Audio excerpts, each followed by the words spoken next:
세계적인 흑인 가수 마리아 앤더슨, 우리 나중에 한번 검색을 해보십시오. 이 마리아 앤더슨의 어린 시절은 불우했습니다. 그녀가 태어나서 자란 집안은 매우 가난했습니다. 당시에 흑인 집안이 그러하듯이 당장 먹고 사는 것도 힘들었습니다. 그녀는 유명한 성악가가 될 만한 형편이 못 되었습니다. 앤더슨을 더욱 힘들게 하는 것은 인종차별이었습니다. 어려서 노래를 잘 불러 친구들이 많았지만 피부색이 검다고 친구들로부터 따돌림을 받았고 무시를 당하면서 자랐습니다. 부모는 가난 때문에 앤더슨이 성악을 공부하도록 지원해줄 형편이 못 되었습니다. 그녀가 낙심하기도 전에 앤더슨의 타고난 노래 솜씨를 인정한 교회의 후원으로 성악을 공부하게 됩니다. 그리고 우수한 성적으로 음악 학교를 마치고 성악가가 되었습니다. 그리고 성악가라면 한 번쯤 서고 싶은 무대인 뉴욕의 메트로폴리탄 무대에 서게 되었습니다. 앤더슨이 공연을 준비하던 중에 백인들은 그녀에게 악평을 해댔습니다. 여기서는 인종차별을 당했습니다. 앤더슨은 마음이 아팠고 시리에 빠졌습니다. 그녀를 지켜보던 어머니가 조용히 말했습니다. 야, 오늘 내가 여기까지 온 것은 은혜 아니냐? 하나님의 은혜에 감사해야 한다. 는 이야기입니다. 앤더슨의 어머니는 그녀에게 하나님의 은혜를 묵상하도록 권하였습니다. 진실로 하나님의 은혜를 알 때 우리의 삶은 위대해야 것입니다. 앤더슨은 용기를 얻어 다시 일어섰습니다. 그리고 노래를 불렀습니다. 위의 사람들은 그녀에 대해서 100년에 하나 나올까 말까 하는 세계적인 가수라고 칭찬하기 시작했습니다. 오늘 성경은 이처럼 하나님의 은혜에 대해서 일찍이 고백했던 사람을 소개합니다. 그는 다윗입니다. 그리고 그는 하나님께 즐거이 노래를 부르는 사람이었습니다. 모두 하나님의 은혜를 찬양하는 성도 되시기를 축원합니다. 다윗의 이야기는 재미있을 만한 내용으로 구성되어 있습니다. 재미있는 내용들이 가득합니다. 성경을 자세히 모르는 사람들도 다윗은 압니다. 진실로 다윗은 하나님의 은혜에서 잘 알았던 사람입니다. 다윗의 첫 번째 고백은 하나님은 기도를 들으시는 분이십니다. 함께 1절과 2절의 말씀을 읽겠습니다. 하나님이여 찬송이 시온에서 주를 기다리오니 사람이 소원을 주께 의뢰하리라. 기도를 들으시는 주여 모든 일체가 주께 나아오리이다. 아멘. 다윗의 삶에서 가장 큰 특징은 기도를 들으시는 하나님을 만났습니다. 다윗의 시작은 미약했습니다. 그는 가장 비천한 모습에서 위대하게 변한 사람입니다.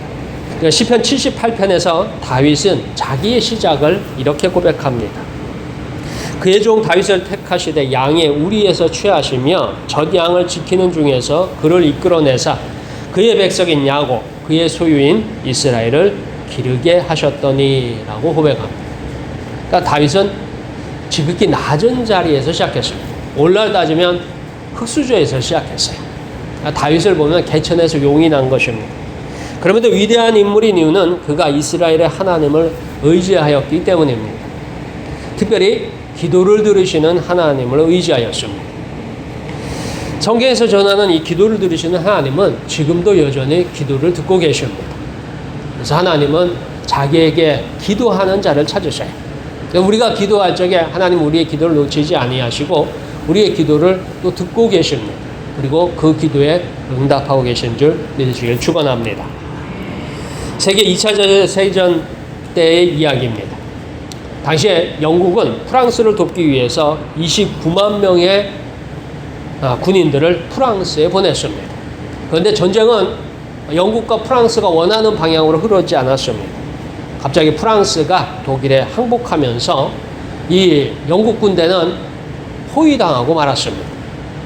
영국 군대는 영국으로 돌아가기 위해서 도보 해협으로 도망하기에 이릅니다. 히틀러는 후퇴하는 영국군을 바라보면서 웃었습니다. 그는 베들린에서 후퇴하는 영국군을 전멸시키길 바라면서 명령을 내렸습니다. 그때 영국의 왕 조지 6세는 하나님께서 도와주시기를 기도했습니다. 아무리 둘러봐도 자기의 능력과 재주로는 영국군을 구할 수가 없었어요. 그래서 그들은 하나님 앞에 기도하였습니다. 이 전쟁이 하나님께 속했다는 믿음을 가지고 지금은 도망을 치지만 하나님께서 승리하게 해주실 것이라고 믿었습니다. 그리고 조지 6세는 영국인들을 향해서 어떻게 하든지 영국군이 승리하게 해달라고 하나님께 기도합시다라고 국민에게 부탁하였습니다. 그리고 조지 6세는 기도의 날을 선포하여 그날은 전 국민이 함께 기도했습니다. 그 기도 후에 기적이 일어났습니다. 기도의 날 독일군의 편에는 큰 폭풍우가 일어나서 비행기가 뜰 수 없었고 너무 비가 많이 와서 탱크가 움직이지 못했습니다. 그러나 영국군이 있는 도보 해협은 잔잔하고 고요하여서 29만 명의 영국군이 무사히 영국으로 돌아올 수 있었습니다. 그 이후에 영국군을 비롯해 온 영국 국민은 하나님 앞에 감사의 기도를 드리며 전쟁에서 승리하게 되었습니다. 우리는 기도를 드신 하나님만을 기억한다면 예배에서 가장 큰 수확을 거둔 사람이 될 것입니다. 오늘 이 자리에 참석하신 모든 분들이 모든 예배의 내용을 잊을지라도 기도를 들으신 하나님을 꼭 기억하기를 축원합니다. 하나님께서 기도를 들으신다면 두려울 이유가 없습니다. 그렇게 다윗은 용감했으며 담대했으며 지혜롭게 행할 수 있었습니다. 반드시 우리는 하나님께서 기도를 들으시며 응답하는 분이심을 기억하기를 축원합니다. 하나님은 우리를 구원하시는 분이십니다. 다윗의 삶은 영광의 연속이지만 반대로 고난의 연속이기도 합니다. 다윗의 삶을 이렇게 되돌아보면 승승장구하는 것 같아요. 그러나 다윗의 삶에도 고난이 연속적으로 일어납니다. 그래서 다윗의 성공을 우리는 많이 주목하지만 사실은 다윗의 고난도 우리는 살펴볼 필요가 있어요. 그렇기에 다윗의 삶에 큰 매력을 느끼는지도 모릅니다. 우리의 삶도 비슷하게 고난이 많이 있습니다. 여기 계시는 우리 성도님들도 자기의 삶을 되돌아보세요. 그러면 고비고비마다 어려운 일이 없었던 적은 없어요. 그때마다 이렇게 어려운 일들이 다 있었어요. 그런데 다윗의 삶과 차이가 있어요. 다윗의 삶은 고난도 많았지만 영광도 많았어요. 근데 우리의 삶은 가만히 내려보면 고난만 많은 것 같아요. 영광은 없고 고난만 있는 것 같습니다. 이게 무슨 차이가 있느냐 하는 것입니다. 다윗과 우리의 차이가 있습니다. 바로 하나님에 대한 지식이 차이가 있고요. 믿음이 차이가 있습니다. 다윗이 믿는 하나님은 구원하시는 분이십니다. 우리 다 함께 3절에서 7절까지 말씀 읽겠습니다. 죄악이 나를 이겨싸우니 우리의 허물을 주께서 사하시리이다. 주께서 택하시고 가까이 오게 하사 주의 뜰에 살게 하신 사람은 복이 있나이다. 우리가 주의 집 곧 주의 성전의 아름다움으로 만족하리이다. 우리 구원의 하나님이시여 땅의 모든 끝과 먼 바다에 있는 자가 의지할 주께서 의를 따라 어미하시는 일로 우리에게 응답하시리이다. 주는 주의 힘으로 산을 세우시며 권능으로 띠를 띠시며 바다의 설렘과 물결의 흔들림과 만민의 소유까지 진정하시나이다. 아멘. 성경 속에 다윗은 위대한 인물입니다. 그러나 완벽한 인물은 아닙니다. 성경을 읽어보면 다윗의 삶을 아주 적나라하게 표현합니다. 다윗의 삶 속에는 끔찍한 경험들이 있습니다. 그러니까 다윗의 범죄가 성경에는 그대로 기록되어 있어요. 그래서 성경을 읽어보면 다윗은 분명한 범죄자입니다. 성경은 우리에게 위대한 인물조차도 범죄자라고 분명하게 전합니다. 이것이 성경의 특별함입니다. 우리는 스스로에 대해서 상당히 긍정적으로 생각하고 타인에 대해서는 비판적으로 생각합니다. 그래서 그런 말이 있어요. 어떤 말이 있냐면 내가 하면 사랑이고 남이 하면 불륜이다 라고 말합니다. 왜요? 자기에게는 긍정적이고 타인에게는 비판적이기 때문에 자기가 하는 행동들은 다 뭐예요? 긍정적으로 다 평가를 해요. 남이 조금만 잘못하면 뭐예요? 거기에 대해서는 아주 비판적입니다. 다윗은 누가 보기에도 뛰어난 인물이지만 그의 적나라한 잘못은 성경에 정확하게 전하기도 합니다. 그래서 다윗의 잘못은 성경에 기록하여서 우리에게도 전해줘요. 그래서 다윗은 위대한 인물이기도 하지만 완벽한 인물은 아닙니다. 우리나라 유명한 책 중에서 조선왕조 실록이라는 책이 있습니다. 유네스코 문화유산으로 지정된 책이기도 한데요. 이 조선왕조 실록은 과거 조선왕조 시절 사관들이 기록한 일종의 왕들의 역대기입니다. 그래 왕들의 일기라고 표현할 수 있습니다. 그래서 조선왕조의 왕들이 어떤 말을 했고 어떤 일을 했는지를 이 사관들이 처음부터 끝까지 이렇게 자세하게 기록해 놨어요. 문제는 당대의 왕들이 이 실록에 대해서 어떻게 기록될지에 관심이 많았어요.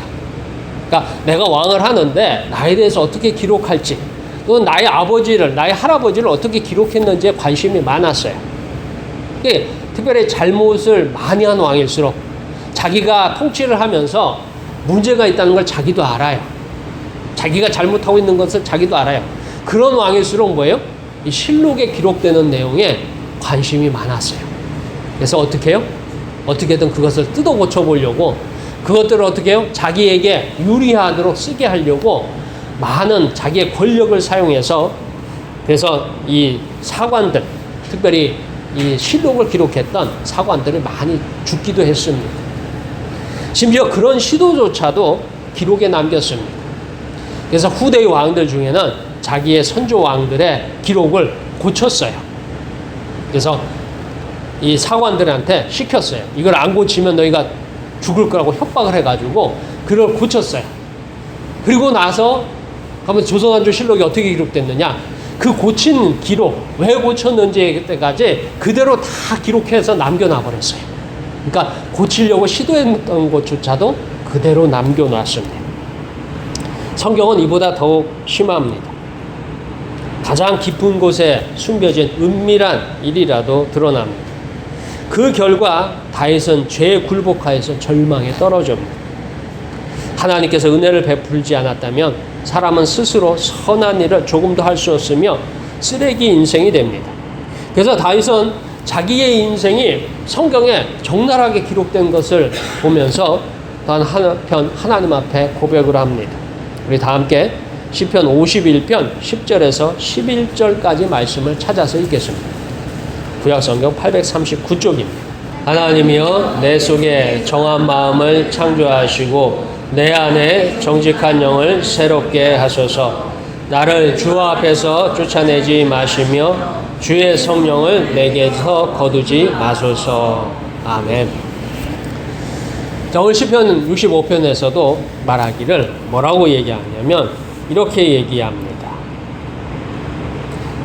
고백하기를 뭐라고 하냐면 내가 죄악에 졌사오니라고 합니다. 죄악이 나를 이겼으며 라고 기록하고 있습니다. 저 시편 51편에 다윗이 고백하기를 자신의 마음에 정한 마음, 그러니까 깨끗한 마음, 정직한 영이 없음을 고백합니다. 시편 65편에서도 죄악이 나를 이겼다라고 고백합니다. 다윗은 장군이었습니다. 전쟁을 잘하는 사람이었어요. 성경에 보면 다윗이 전쟁에 나가면 그 숫자가 아무리 적고 아무리 불리할지라도 늘 이겼습니다. 그래서 성경에 보면 다윗의 승리가 계속 기록되어 있어요. 다윗이 제일 처음 전쟁에 나가서 이긴 것은 골리앗입니다. 다윗은 골리앗을 이겼어요. 그리고 주변 나라와 수많은 전쟁을 이겼습니다. 그래서 이웃에 있는 나라 중에 블레셋과의 전쟁을 승리로 했고요. 또 아람이라는 나라와 싸워서 이겼으며 모압을 이겼고요. 소바를 이겼고 수많은 적국들을 이겼습니다. 그래서 다윗의 평생에 걸쳐서 다윗은 전쟁에 나갈 때마다 다 이겼어요. 다윗이 얼마나 전쟁을 잘했냐면 그 당시 이스라엘 사람이 이렇게 노래를 불렀어요. 사울은 천천히요 다윗은 만만이라. 이 얘기가 뭐예요? 자기들의 왕은 1000명 그러니까 1000명을 이기는 왕이지만 다윗은 몇 명을 이기는 왕이라고요? 10,000명을 이기는 왕이래요. 그러니까 자기들의 왕보다 뭐예요? 다윗이 전쟁을 얼마 좀 더 많이 잘해요? 한 10배쯤 더 전쟁을 잘하는 사람이에요. 그러니까 다윗은 전쟁마다 다 승리하는 사람이었습니다. 그리고 다윗은 스스로도 깨끗한 손과 선한 마음으로 행하는 사람이었어요. 그런데 실제 다윗이 이렇게 행했을 적에 이게 자기의 능력이고 자기의 재주고 자기의 힘인 줄 알았어요. 자기 안에 선한 마음과 깨끗한 양심과 정직한 그 삶이 자기의 소유인 줄 알았어요. 그러나 다윗은 또 다른 싸움에서는 졌습니다. 그 싸움은 뭐냐면 영적인 싸움이에요. 이게 죄와의 싸움엔 졌습니다. 다윗은 스스로 약함을 알게 되었습니다. 다윗은 범죄 전에는 자기는 사울 왕과 다르다고 생각했어요. 내 앞에 있었던 사울 왕은 하나님 앞에 범죄하여서 왕의 자리에서 쫓겨났지만 자기는 뭐예요? 왕의 자리에서 쫓겨날 범죄는 저지르지 않으리라 생각했어요. 그러나 다윗이 왕이 된 다음에 그는 부하의 아내를 빼앗았고 그 부하를 죽음에 처하게 해요. 이게 다윗이 저지른 범죄예요. 근데 성경은 그 내용을 그대로 기록합니다. 그리고 나서 자기를 되돌아보니까 자기가 그동안 선하게 행동했던 것, 자기가 그동안 정직하게 행동한, 자기가 그동안 깨끗한 손에 했던 그 모든 것들이 자기의 소유가 아니라 하나님께서 주신 것이다 하는 것입니다. 그래서 다윗은 뭐예요? 내게서 성령을 거두지 마옵소서 하고 하나님 앞에 회개하고 하나님 앞에 기도합니다. 현실은 죄악에 무너지고 나서 하나님께서 죄를 용서하지 않으신다면 모든 사람은 죽을 인생이라는 것을 다윗이 깨닫습니다. 누구나 죄에게 무너집니다. 오직 하나님만이 우리를 깨끗하게 하실 뿐입니다. 그래서 다윗이 깨달은 두 번째 하나님은 우리를 구원하시는 하나님이십니다. 그래서 우리는 우리의 삶에서 어떠한 문제나 어떠한 어려움이나 어떠한 좌절을 만날지라도 포기하지 마시고 우리를 구원하시는 하나님을 찾기를 축원합니다. 바로 우리의 죄악에서 구원하실 수 있습니다. 주홍같이 붉을지라도 눈처럼 희어질 것입니다. 이런 은혜를 주신 하나님께 다윗은 감사하고 찬양합니다. 이것이 우리의 은혜가 되기를 축원합니다. 자, 하나님은 우리를 축복하십니다. 자, 첫 번째 우리의 기도를 들으신다고 했어요. 두 번째는 우리를 구원하시는 분이세요. 세 번째는 우리를 축복하십니다. 하나님의 사랑은 우리가 죄인일지라도 용서하시고 축복하십니다. 우리가 허물이 많을지라도 하나님 능히 용서하시고 축복하시는 분이십니다. 다윗은 하나님의 축복을 받은 사람입니다. 우리 다 함께 8절에서 13절까지 말씀 읽겠습니다. 땅 끝에 사는 자가 주의 징조를 두려워하나이다. 주께서 아침 되는 것과 저녁 되는 것을 즐거워하게 하시며 땅을 돌보사 물을 대어 쉼이 윤택하게 하시며 하나님의 강이 물이 가득하게 하시고 이같이 땅을 예비하신 후에 그들에게 곡식을 주시나이다. 주께서 밭고랑에 물을 넉넉히 대사 그 이랑을 평평하게 하시며 또 담비로 부드럽게 하시고 그 싹에 복을 주시나이다. 주의 은택으로 한 해를 관시우시니 주의 길에는 기름방울이 떨어지며 들의 초장에도 떨어지니 작은 산들이 기쁨으로 띠를 띄었나이다. 초장은 양떼로 옷 입었고 골짜기는 곡식으로 덮였음에 그들이 다 즐거이 외치고 또 노래하나이다. 아멘. 다윗은 하나님에 대해서 많은 것을 알게 되었습니다. 그 중에 하나님의 축복을 알게 되었습니다. 자, 하나님의 축복이, 하나님께서 베푸신 축복이 무엇일까? 다윗이 고백하는 축복이 있어요. 우리는 하나님께 복을 받았다는 사실을 기도해서 찾으려고 합니다. 그래서 우리는 기도하면서 응답받으면, 야, 하나님 앞에 내가 복을 받았다고 생각해요. 근데 기도해서 응답을 못 받으면 뭐예요? 나는 하나님 앞에 복을 받지 못했다라고 실망하고 낙담하기도 합니다. 이게 주관적인 신앙이고 축복입니다. 근데 오늘 다윗은 하나님의 축복이 기도의 응답에 있다기보다는 그의 삶 전체에 펼쳐져 있다고 고백합니다. 그러니까 다윗의 삶을, 자기의 삶을 되돌아보니까 하나님의 삶이, 하나님의 축복이 평범한 일상 속에 있더라 하는 것입니다. 우선 말씀을 좀 찾아보겠습니다. 8절에 보면 주께서 아침이 되는 것과 저녁이 되는 것을 즐거워하게 하시며 하십니다. 우리는 아침에 되면 어떻게 해요? 아침이 언제부터 시작해요? 잠자리에서 눈을 뜨면서 아침이 시작되죠. 그리고 저녁은 언제? 이제 어두워지고 우리가 저녁을 식사를 하고 잠자리에 누워서 눈을 감으면 우리의 밤이 시작되잖아요. 근데 우리의 삶을 아침에 눈 뜨는 것 때문에 감사하는 분, 저녁에 잠자리에서 감사하느냐 하는 것이에요. 다윗은 자기를 되돌아보니까 내가 아침에 눈을 뜨고 시작하는 것과 저녁에 잠자리에 들어서 편안하게 눕는 그 모든 것들이 뭐예요? 하나님께서 주신 기쁨이다라고 얘기합니다. 그러니까 우리의 삶에 일상적으로 흘러가는 아침과 저녁의 모든 시간이 사실은 뭐예요? 하나님이 주신 축복이다라고 고백합니다.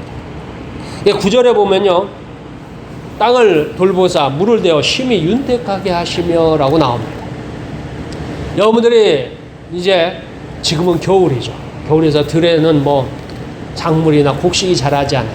들의 가로수도 뭐예요? 그 잎이 다 떨어졌어요.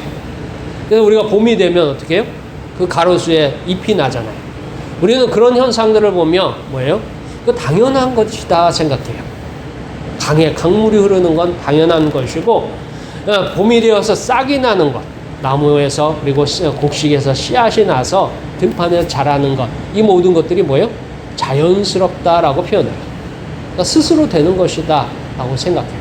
그러나 다윗은 그렇게 생각하지 않습니다. 그것조차도 뭐예요? 하나님의 축복이다라고 고백합니다. 내가 노력하지 않고, 내가 수고하지 않고, 내가 애쓰지 않고 그냥 자연스럽게 되는 그 모든 것조차도 사실은 하나님의 돌보심이었다라고 고백합니다.